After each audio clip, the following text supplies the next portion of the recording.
Di kamar yang hanya diterangi lampu redup, napas Aris terasa hangat di leherku. Jari-jarinya yang kasar bersentuhan dengan kulitku yang terbiasa dengan kemewahan sutra. Aku tahu, jika pintu ini terbuka, duniaku akan hancur seketika oleh gosip tetangga. Namun, malam itu aku lebih memilih dosa yang tulus daripada kesepian di istana megah ini.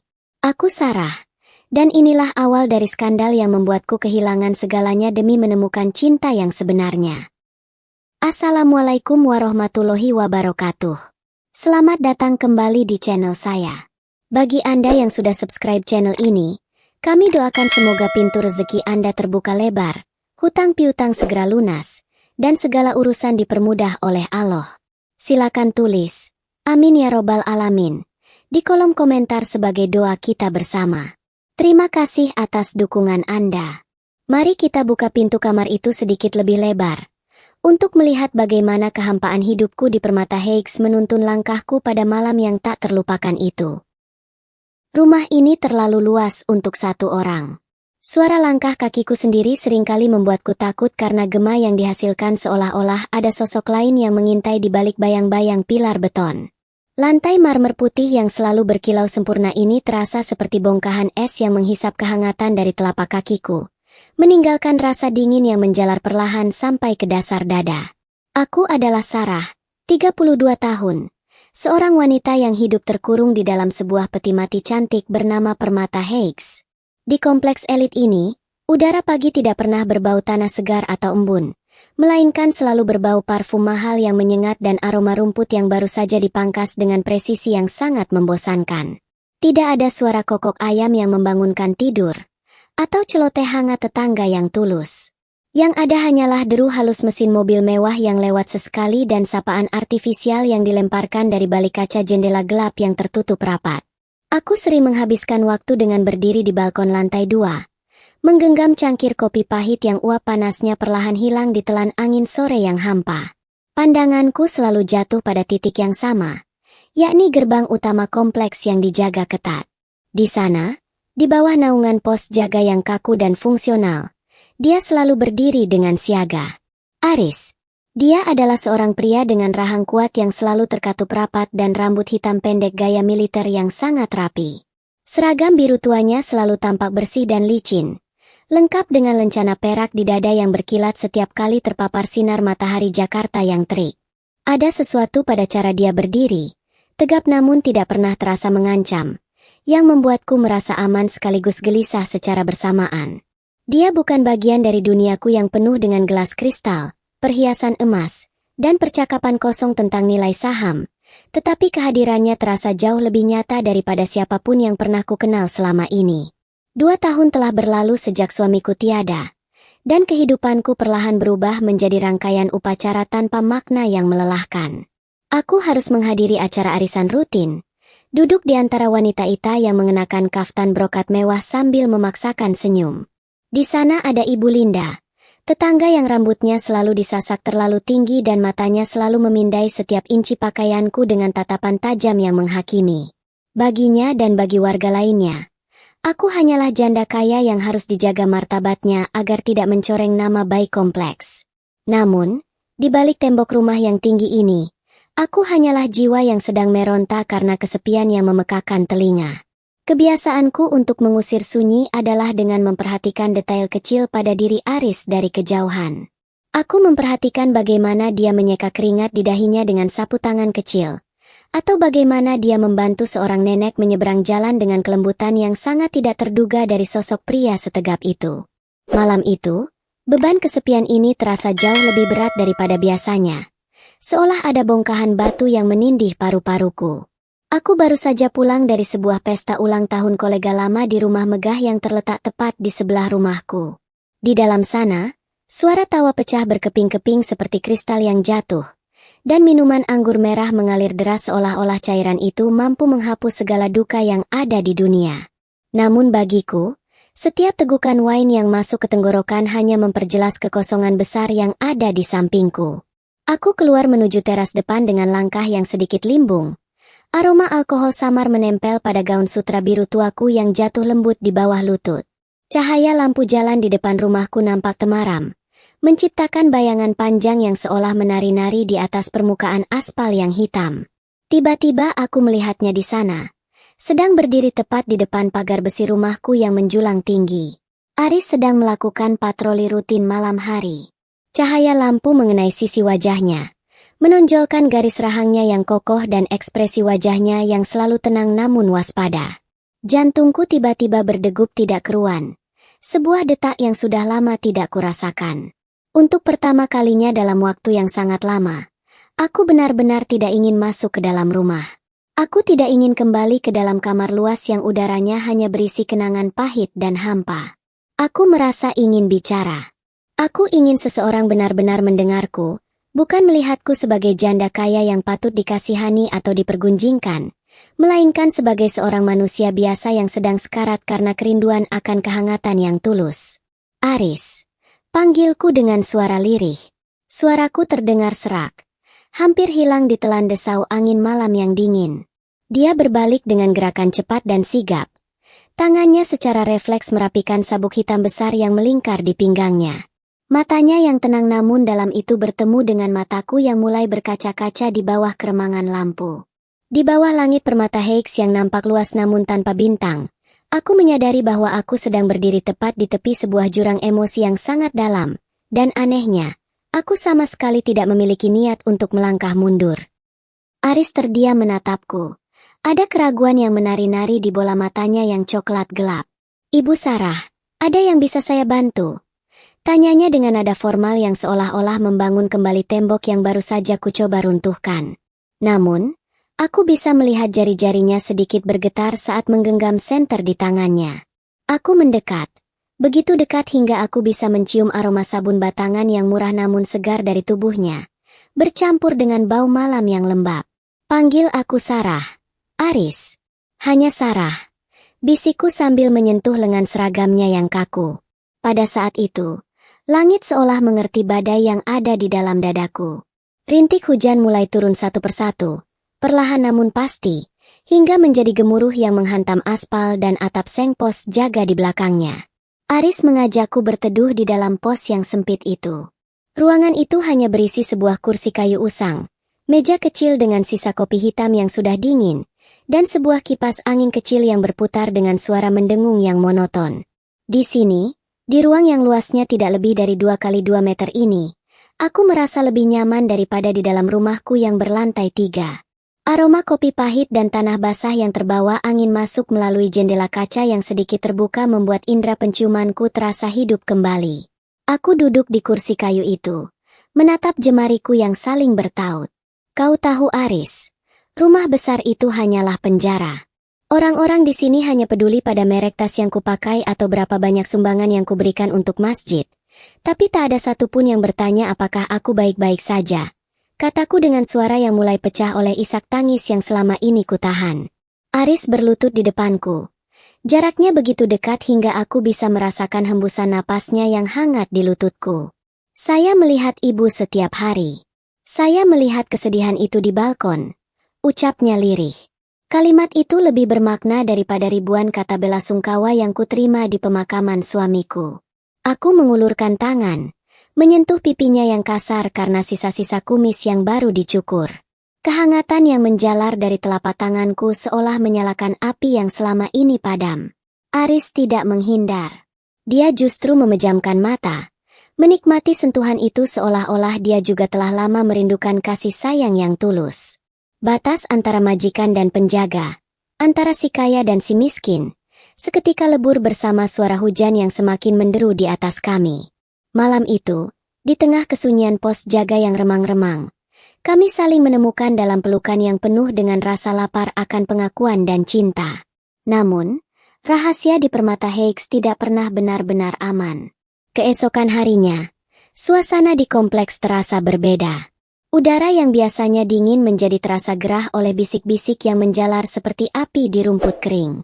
Saat aku berjalan menuju gerbang untuk sekadar mencari udara segar, aku berpapasan dengan Ibu Linda. Wanita itu berdiri di depan pagar rumahnya yang megah dengan tangan bersedekap. Riasan wajahnya yang tebal tampak retak saat dia melemparkan senyuman yang lebih mirip dengan seringai pemangsa. Matanya yang tajam seolah bisa melihat sisa-sisa dosa yang tertinggal di balik gaun mahalku. Aku tahu, berita tentang seorang janda yang menghabiskan waktu terlalu lama di pos jaga malam hari telah menjadi konsumsi panas di grup WhatsApp warga. Istilah-istilah keji mulai mampir ke telingaku. Di antara tawa palsu di klub kebugaran, aku mendengar bisikan tentang peliharaan janda. Mereka menganggap Aris hanyalah mainan yang kubeli dengan uang warisan suamiku untuk mengisi malam-malamku yang dingin. Harga diriku diinjak-injak oleh orang-orang yang bahkan tidak tahu bagaimana rasanya harus bicara pada tembok, karena tak ada orang yang bisa diajak berbagi cerita. Aris pun tak luput dari serangan. Dia mulai menerima teguran-teguran tidak masuk akal dari ketua RT. Mulai dari masalah kerapihan seragam hingga jadwal patroli yang dianggap tidak becus. Aku melihatnya dari jauh, berdiri tegap di bawah terik matahari. Menerima semua hinaan itu dengan kepala tegak namun dengan mata yang menyiratkan luka yang sangat dalam. Kami terjebak dalam jaring laba-laba sosial yang kami buat sendiri. Dan setiap gerakan yang kami lakukan hanya membuat jaring itu semakin erat mencekik leher kami. Sore itu, saat aku sedang berdiri di balik gorden jendela lantai 2, aku melihat sebuah mobil mewah berhenti di depan pos jaga. Ibu Linda turun dengan gaya yang sangat angkuh. Menunjuk-nunjuk wajah Aris dengan jarinya yang penuh dengan cincin emas. Aris hanya menunduk. Namun aku bisa melihat kepalan tangannya yang mengeras di samping paha. Aku merasa jantungku berhenti berdetak saat melihat Ibu Linda kemudian menoleh ke arah rumahku dan tersenyum licik. Seolah dia baru saja menemukan bukti terakhir untuk menghancurkan hidup kami berdua selamanya. Seseorang dari rumah seberang juga nampak mengintip dari balik tirai. Mengawasi setiap gerak-gerik kami dengan rasa haus akan skandal. Suasana malam itu tidak lagi sunyi. Di depan gerbang rumahku yang menjulang megah, kerumunan orang telah berkumpul dengan amarah yang meledak-ledak. Aku mendengar suara melengking Ibu Linda yang membelah udara, penuh dengan kebencian yang dibungkus dengan alasan moralitas yang munafik. Mereka menyebut namaku dan nama Aris dengan nada yang begitu rendah. Seolah-olah kami adalah kotoran yang menempel di lantai marmer mereka yang suci. Aku berdiri di balik pintu kayu jati yang tebal. Tanganku gemetar hebat hingga kunci rumah yang kugenggam terjatuh ke lantai dengan bunyi denting yang nyaring. Dadaku terasa sesak. Seolah-olah seluruh oksigen di permata Higgs telah dihisap habis oleh kebencian mereka yang membabi buta. Aku tidak bisa lagi bersembunyi di balik kemewahan yang membunuh jiwaku ini. Dengan sisa keberanian yang ada, aku membuka pintu dan melangkah keluar ke beranda. Sinar lampu sorot dari mobil-mobil mewah yang terparkir sembarangan menyilaukan mataku, menciptakan suasana mencekam seperti panggung sandiwara yang kejam. Di sana, di tengah lingkaran orang-orang yang merasa diri mereka paling benar, Aris berdiri mematung. Seragam biru tuanya tampak sedikit kusut, dan wajahnya yang biasanya tenang kini terlihat sangat pucat di bawah sinar lampu yang putih dingin. Ketua RT, seorang pria parubaya yang selalu membanggakan jabatannya, menudingkan jari telunjuknya tepat ke arah wajah Aris dengan penuh penghinaan. "Hentikan semuanya!" teriakku dengan sekuat tenaga. Suaraku tidak bergetar kali ini. Keberanian yang datang dari rasa muak yang mendalam meledak dari dalam dadaku seperti aliran lava yang tak terbendung. Semua mata tertuju padaku, menanti pembelaan atau tangisan putus asa. Ibu Linda tersenyum sinis, seolah-olah dia telah memenangkan sebuah medali emas dalam kompetisi menghancurkan hidup orang lain. Akhirnya si janda kaya ini mau keluar juga dari sarangnya. Sindirnya dengan suara yang sengaja dikeraskan agar didengar oleh seluruh penghuni kompleks yang mengintip dari balik jendela mereka masing-masing. Aku berjalan menuruni anak tangga satu demi satu, melewati tatapan-tatapan sinis yang terasa seperti tusukan jarum di kulitku. Aku terus melangkah hingga berdiri tepat di samping Aris. Tanpa ragu, aku menggenggam tangannya di hadapan mereka semua. Aku merasakan telapak tangannya yang kasar itu berkeringat dan dingin. Namun dia tidak melepaskannya. "Kalian bicara soal moral? Kalian bicara soal citra kompleks yang ternoda?" kataku sambil menatap satu persatu wajah mereka dengan tajam. "Kalian tidak tahu apa-apa tentang kesepian yang membunuhku setiap malam di dalam istana yang kalian puja ini. Di saat kalian sibuk dengan urusan harta dan gengsi, pria inilah yang menyelamatkan jiwaku dari kegelapan." Aku melihat Aris menatapku dengan tatapan tidak percaya. Ada binar harapan sekaligus ketakutan yang mendalam di sana. Dia adalah satu-satunya manusia yang benar-benar melihatku sebagai Sarah, bukan sebagai janda kaya yang patut kalian gosipkan. Lanjutku dengan suara yang semakin mantap. Jika kalian menganggap cinta kami sebagai sampah, maka aku tidak sudi tinggal di tempat yang hanya menghargai tampilan luar saja. Jika Aris kalian pecat, maka detik ini juga aku akan meninggalkan rumah ini selamanya. Keheningan yang memekakan telinga seketika menyelimuti kerumunan itu. Ibu Linda nampak tercekat. Tidak menyangka bahwa aku akan berani membuang status sosialku demi seorang satpam. Aku melepaskan kalung mutiara yang melingkar di leherku, simbol dari segala kemewahan yang selama ini membelengguku, dan menjatuhkannya begitu saja di atas aspal. Aku menarik tangan Aris, membawanya berjalan menjauh dari gerbang rumahku, menjauh dari lampu-lampu kristal, dan menjauh dari segala kepalsuan permata Higgs. Kami berjalan menuju kegelapan jalan raya yang terasa jauh lebih jujur dan membebaskan. Kami pindah ke sebuah rumah peta kecil di pinggiran kota yang berdebu, tempat di mana suara klakson motor tidak pernah berhenti menyalak dan aroma udara tidak lagi berisi wangi lavender buatan, melainkan bau asap knalpot yang pekat bercampur dengan aroma gorengan dari warung di depan gang. Rumah ini hanya memiliki 2 ruangan sempit dengan langit-langit rendah yang membuat udara terasa gerah setiap siang hari. Lantainya bukan lagi marmer putih yang dingin, melainkan tegel abu-abu yang permukaannya mulai retak di sana-sini. Namun anehnya, di rumah yang luasnya bahkan tidak sampai 1/10 dari ruang tamuku yang dulu, aku justru merasa bisa bernapas dengan lega. Tidak ada lagi mata yang mengawasi setiap gerak-geriku dengan penuh prasangka. Tidak ada lagi tembok tinggi yang mengisolasi jiwaku dari dunia nyata yang berdenyut dengan jujur di luar sana. Minggu-minggu pertama adalah masa yang sangat sulit bagiku secara fisik. Aku harus belajar mencuci pakaianku sendiri hingga buku-buku jariku memerah dan perih terkena detergen murah. Aku harus terbiasa bangun saat fajar menyingsing untuk mengantre air bersih, mendengarkan suara tetangga yang saling bersapa dengan kasar namun hangat. Sangat berbeda dengan kesunyian artifisial yang dulu memenjarakanku. Aris menatapku dengan mata yang penuh dengan rasa bersalah setiap kali dia melihatku kelelahan. Dia seringkali duduk terdiam di sudut ruangan, menggenggam kepalanya dengan tangan yang gemetar. Dia merasa telah merampas kehidupanku yang nyaman dan menyeret aku ke dalam kubangan kemiskinan yang tidak seharusnya kualami. Dia merasa tidak berdaya karena hanya memiliki keahlian sebagai seorang penjaga keamanan. Sementara aku adalah wanita yang seharusnya dilayani di atas singgasana emas. Sarah, maafkan aku. Bisiknya suatu malam saat kami hanya diterangi oleh sebatang lilin karena listrik sedang padam.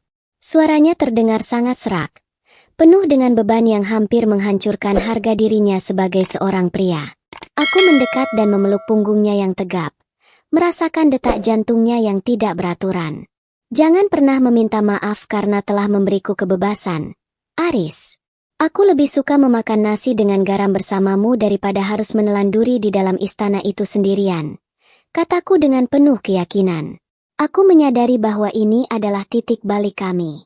Kami tidak bisa terus hidup dalam penyesalan atau bayang-bayang masa lalu. Kami harus membangun sesuatu yang baru di atas puing-puing kehancuran yang kami tinggalkan di permata Higgs. Aku mulai menyusun strategi dengan memanfaatkan modal kecil yang tersisa dari penjualan beberapa perhiasan yang sempat kubawa. Aku menyadari bahwa Aris memiliki kedisiplinan luar biasa dan pemahaman taktis tentang sistem keamanan yang tidak dimiliki banyak orang. Sementara itu, aku memiliki kemampuan manajerial dan jaringan koneksi yang luas, meski beberapa dari mereka mungkin telah membuangku. Kami mulai merancang sebuah konsep unit bisnis keamanan yang berbeda. Sebuah perusahaan penyedia jasa pengamanan yang mengedepankan martabat para pekerjanya sebagai manusia, bukan sekadar alat. Kami menyebutnya Garda Mandiri. Di atas meja plastik murah berwarna biru yang kami beli di Pasar Loak, kami menghabiskan malam demi malam untuk menyusun proposal, merancang kurikulum pelatihan, dan memetakan target pasar yang potensial. Momen kemenangan pertama kami datang saat seorang pemilik gudang tekstil di kawasan industri bersedia memberikan kesempatan kepada kami untuk mengelola keamanan tempatnya. Saat menandatangani kontrak pertama itu, tangan Aris tidak lagi gemetar karena rasa takut atau rendah diri. Dia berdiri dengan sangat tegap, mengenakan kemeja bersih yang kupilihkan dengan teliti, memancarkan aura kepemimpinan yang selama ini tersembunyi di balik seragam satpam kompleksnya yang lama. Aku melihatnya memberikan instruksi kepada 3 orang anak buah pertamanya dengan suara yang tegas dan penuh wibawa. Di saat itulah aku tahu bahwa kami telah berhasil meruntuhkan stigma itu. Matahari sore itu menggantung rendah di ufuk barat, membiaskan cahaya jingga yang lembut di atas deretan ruko sederhana yang kini menjadi saksi bisu perjuangan kami. Aku berdiri di ambang pintu kantor kecil kami, menghirup dalam-dalam aroma kopi yang baru saja kuseduh, bercampur dengan bau kertas laporan yang bertumpuk rapi di atas meja kayu yang permukaannya sudah mulai halus karena sering disentuh. Di lapangan semen yang tidak seberapa luas di depan kantor, aku melihat Aris sedang memberikan arahan terakhir kepada 15 orang personel keamanan baru kami. Suaranya terdengar berat dan penuh wibawa. Tidak ada lagi jejak keraguan atau rasa rendah diri yang dulu sempat menghantui setiap langkahnya di bawah bayang-bayang pagar tinggi permata Higgs. Dia bukan lagi pria yang hanya berdiri diam dan membisu di balik gerbang besi, melainkan seorang pemimpin yang dicintai dan dihormati oleh anak buahnya karena integritas serta keberaniannya yang nyata. Aku melihat ke bawah, pada telapak tanganku yang kini tidak lagi selembut dulu. Ada guratan-guratan tipis dan sedikit kapalan di sela jari akibat kerja keras selama 1 tahun terakhir ini. Namun aku mencintai setiap bekas itu. Luka-luka itu adalah medali keberanianku. Aku bukan lagi Sarah yang dulu, si janda kaya yang hanya bisa menunggu hari berganti di balik jendela kaca yang dingin. Kini, aku adalah otak di balik Garda Mandiri, wanita yang mengatur setiap strategi bisnis dan menjalin kerjasama dengan penuh percaya diri. Kami telah berhasil membuktikan bahwa martabat seseorang tidak ditentukan oleh alamat rumah atau berapa banyak perhiasan yang melingkar di leher, melainkan oleh apa yang mampu kita bangun dari puing-puing kegagalan dengan kejujuran dan keringat sendiri. Luka dari masa lalu itu memang masih ada. Terkadang masih terasa perih saat aku mengingat tatapan menghina Ibu Linda atau bisikan keji para tetangga yang dulu menganggap kami sebagai sampah. Namun, rasa perih itu kini berubah menjadi kekuatan yang mengingatkanku bahwa aku pernah bertahan melewati badai yang paling dahsyat. Aku belajar bahwa setiap orang memang membawa beban yang tidak terlihat. Namun kita selalu punya pilihan untuk tetap terkubur di bawah beban itu atau menggunakannya sebagai pijakan untuk mendaki lebih tinggi. Kemewahan yang dulu kupuja kini terasa sangat hambar dibandingkan dengan rasa bangga saat melihat Aris tersenyum lebar ke arahku setelah selesai melatih anak buahnya. Sebuah senyum tulus yang tidak pernah kutemukan di pesta-pesta megah di masa laluku. Saat jam menunjukkan pukul 5 sore, Aris membubarkan barisan dan berjalan mendekat ke arahku. Dia menyeka keringat di dahinya dengan sapu tangan kecil yang sama dengan yang dulu sering kulihat dari balkon lantai 2. Dia berhenti tepat di depanku. Matanya menatapku dengan binar kasih sayang yang begitu murni hingga membuat mataku terasa panas karena haru. Semua sudah selesai untuk hari ini, Sarah, ucapnya dengan lembut. Aku mengangguk. Lalu kami bersama-sama memutar kunci pintu kantor. Sebuah gerakan sederhana yang selalu terasa seperti ritual kemenangan bagi kami setiap harinya. Kami berjalan berdampingan menuju rumah kontrakan kami yang kini sudah kami hiasi dengan tanaman bunga di terasnya, menciptakan sebuah hunian yang meski kecil, namun dipenuhi dengan nyawa dan tawa yang tulus. Kami berjalan menyusuri trotoar, membiarkan tangan kami saling bertaut dengan erat di tengah keramaian kota yang sibuk. Tidak ada lagi ketakutan akan gosip. Tidak ada lagi persembunyian di balik tembok tinggi. Kami adalah 2 manusia yang telah memilih untuk saling menjaga, meruntuhkan tembok status sosial yang semu, dan membangun sebuah dunia di mana kasih sayang lebih berharga daripada emas. Aku menarik napas panjang, merasakan udara sore yang mulai mendingin namun terasa sangat hangat di dalam dadaku. Aku sudah pulang. Bukan ke sebuah istana marmer yang sunyi, melainkan ke dalam sebuah kehidupan yang nyata, di mana setiap detiknya berharga karena aku menjalaninya dengan jujur bersama pria yang telah menyelamatkan jiwaku dari kehampaan yang mematikan. Kini, aku bukan lagi penghuni istana bisu yang menakutkan itu. Bersama Aris, aku menemukan bahwa rumah sejati adalah tempat di mana kita bisa menjadi diri sendiri tanpa harus memakai topeng kemewahan. Kisah ini mengajarkan kita bahwa martabat tidak diukur dari jabatan atau harta, tapi dari keberanian untuk jujur pada hati nurani di tengah penghakiman dunia. Meski cerita ini adalah fiksi, emosi dan perjuangan di dalamnya sengaja dibuat senyata mungkin agar kita bisa mengambil hikmah bahwa cinta yang tulus akan selalu menemukan jalannya, sesulit apapun rintangan yang menghadang. Terima kasih banyak karena Anda telah bersedia duduk di sampingku dan mendengarkan pengakuan ini sampai akhir. Jika cerita ini menyentuh hati Anda, silakan berikan tanda suka dan subscribe agar kita bisa terus terhubung dalam kisah-kisah penuh makna lainnya. Jangan lupa tuliskan di kolom komentar, apa hikmah yang Anda petik dari perjalananku dan Aris hari ini? Saya sangat menantikan cerita Anda. Sampai jumpa di narasi berikutnya.